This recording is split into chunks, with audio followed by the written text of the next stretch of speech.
लोकसभा चुनाव 2024 में यूपी में बीजेपी को जब लगा बड़ा झटका तो सियासी गलियारों में केशव प्रसाद मौर्य ने योगी के खिलाफ खोल दिया मोर्चा।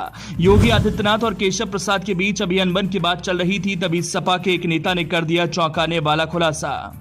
उस नेता के दावे से उठने लगे सवाल, क्या केशव प्रसाद मौर्य बीजेपी छोड़ने वाले हैं? क्या डिप्टी सीएम केशव प्रसाद मौर्य के लिए बीजेपी से इतर किसी दूसरी पार्टी ने खोल दिए हैं अपने दरवाजे? क्या सही वक्त का इंतजार कर रहे हैं deputy CM Keshav Prasad Maurya? UP BJP में सब कुछ ठीक नहीं चल रहा। सीएम योगी आदित्यनाथ और डिप्टी सीएम केशव प्रसाद मौर्य के बीच बढ़ती दूरी को देखकर सपा की ओर से एक अलग ही तरह का दावा किया जा रहा है।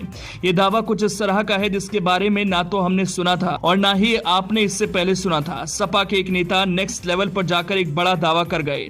सच में ऐसा हो गया तो समझिए बीजेपी की राजनीति लोकसभा चुनाव के दौरान सपा से जितनी पिछड़ी, इस दावे के सच होने के बाद और भी पिछड़ जाएगी। हालांकि योगी और केशव के बीच की दूरी को कम करने के लिए आरएसएस ने कदम बढ़ाया। उन्होंने दोनों नेताओं को अपने सामने बैठाकर बात भी की, लेकिन उस मीटिंग के बाद लगता है डिप्टी सीएम केशव प्रसाद मौर्य आर पार के मूड में हैं। तभी तो आए दिन केशव प्रसाद मौर्य बीजेपी संगठन के नेता, सांसद और विधायकों के साथ अपनी तस्वीरें पोस्ट करते हैं।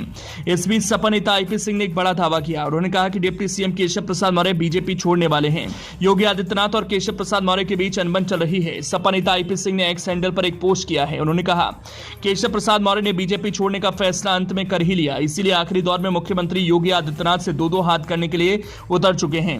देखना सबसे अहम होगा कि विधानसभा सत्र के बाद बीजेपी छोड़ते हैं या योगी आदित्यनाथ जी हटाए जाते हैं।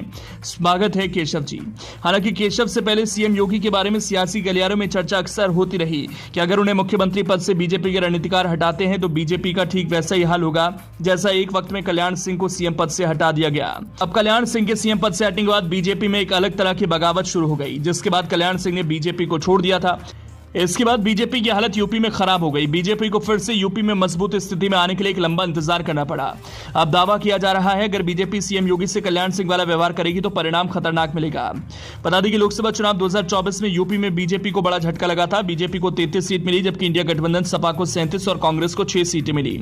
इस हार के बाद से बीजेपी में मनमुटाव की स्थिति बनने लगी। मामला तब सामने आया जब योगी की बैठक में केशव प्रसाद मौर्य नहीं पहुंचे। इसके बाद चुनाव समिति की बैठक में केशव प्रसाद मौर्य ने कहा कि संगठन हमेशा सरकार से बड़ा रहता है। उनके इस बयान के बाद से उनकी नाराजगी की चर्चाएं और तेज हो गईं।